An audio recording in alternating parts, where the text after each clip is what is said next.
The 2023 Mercedes EQE. Let's get started here. In my quest to find a pragmatic, fully electric car that I may even personally consider purchasing, I'm not going to, but hypothetically if I were going to, I've been looking at a few options here. I already covered the EQS as well as the new BMW i4, so if you want to check those videos out, I will leave a link in the description box to those videos. Now the EQS has just been unveiled and some journalists are even starting to drive those cars.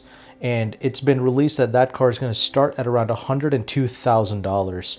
And for the maxed out EQS 580, that's going to be around $125,000. So surprisingly, that EQS starts at $7,000 less than what the regular gasoline powered S-Class starts at. So that's pretty interesting. So the EQE, they have not unveiled pricing on it yet. However, the current E-Class, the E350, the base model, starts at $54,000. It would be amazing if this EQE would start at, at least $5,000 less than that, or even around this price of $54,000.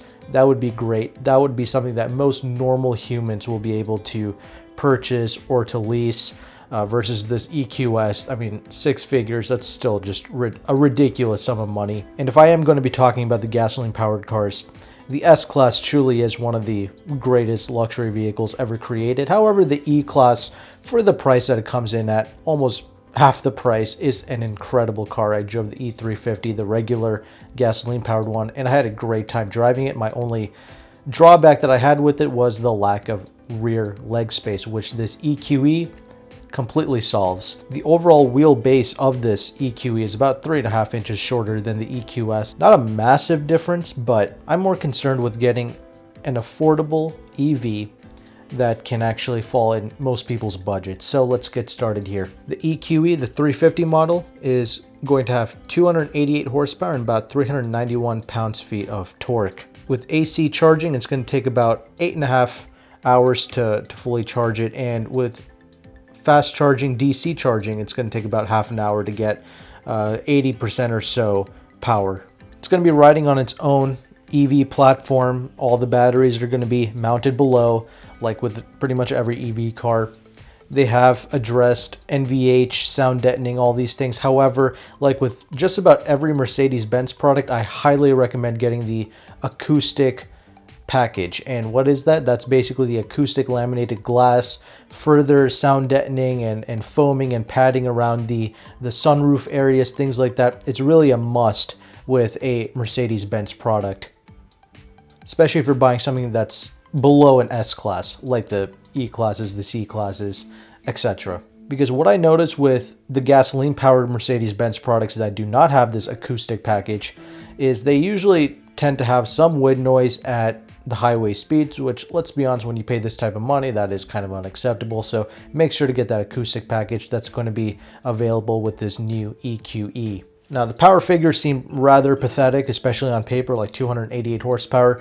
Usually we want more than that for an EV product, right? However, Mercedes-Benz is quoting around 5.5 seconds to 60 for these cars. There's going to be higher performance AMG variants coming soon. That's obviously going to cost a lot more money, but the range that's quoted on this EQE is about 300 miles of range. Now, currently, I believe those numbers are quoted with the rear-wheel drive. Later models will be getting the 4MATIC, so you can get it with all-wheel drive.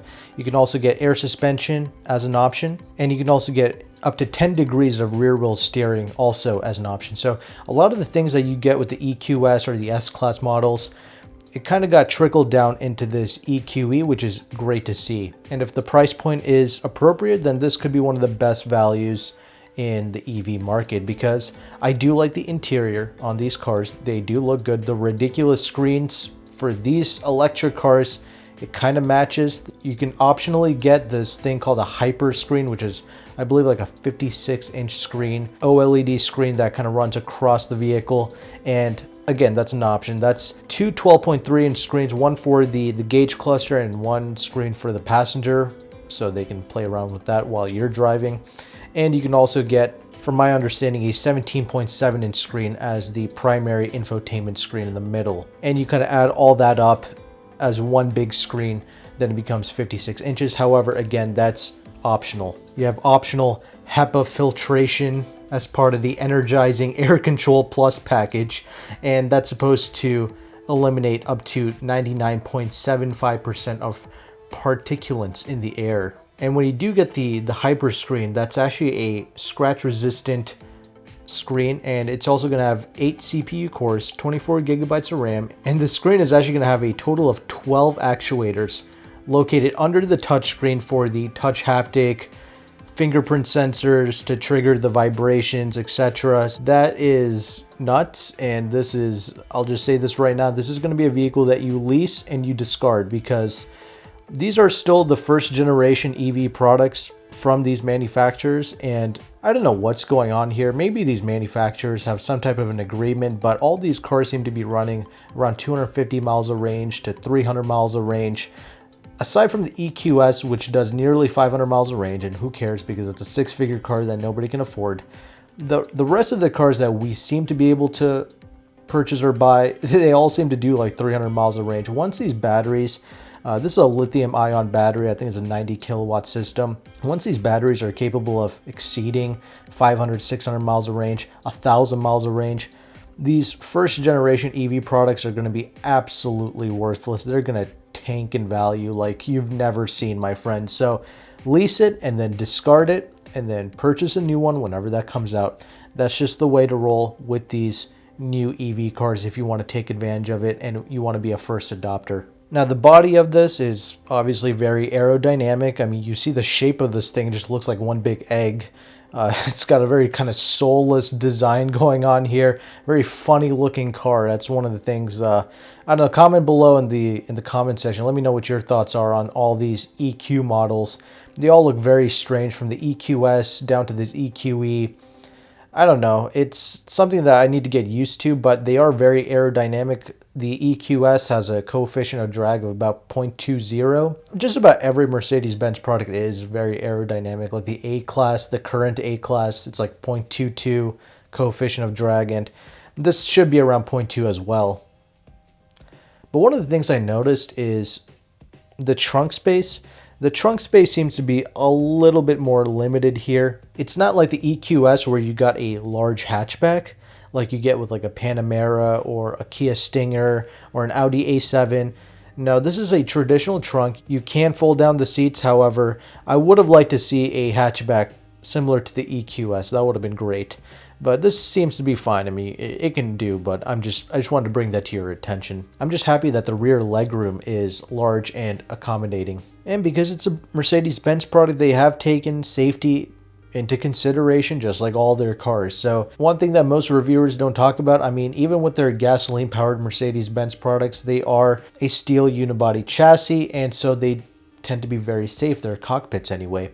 And with this new EQE models and all their EQ models really, they made sure that in the event of an accident, the battery's not going to blow up, or if if it comes into contact with water, it's not going to short circuit or anything like that. All these things have been taken into consideration. So that's one of the best parts about buying these EV products from these mainstream companies like Mercedes, Audi, etc. They really take into safety and they really take their time developing this stuff. It's not just a rushed beta product, if that makes sense. It's going to have plenty of standard safety features. You certainly don't have to worry about that. And it's going to continue the MBUX system with its AI technology, the voice assistant where you can say, "Hey Mercedes," and you get that little Siri-like helper to help you navigate through the infotainment screen. And you can also update the infotainment over the air. You get over-the-air updates with the new infotainment. But anyway, this is the future. And I'm just kind of going through and covering some of these EV cars because who knows? I mean, with all these kind of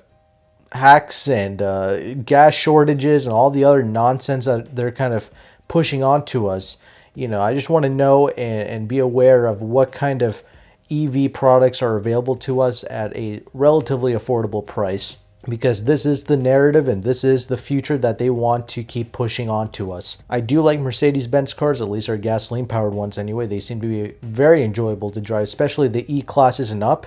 The S-class for sure, and you would expect that out of a six-figure product. However, I do like the E-class, and I think this is going to be a good middle ground in their EV range and their EV lineup. But you let me know in the comment section what your thoughts are on this EQE. Can you stomach the looks of it? First of all, is this something that you would consider putting on your own personal driveway? Let me know your thoughts. But me personally, I think this new EQE and the BMW i4, these two seem to be the most compelling cars. And also, if you're an owner of an Audi e-tron, please let us know your thoughts on that as well. And how's the ownership experience been, and how does that thing drive as well? Let us know your thoughts. But thank you again for watching. Take care, and goodbye.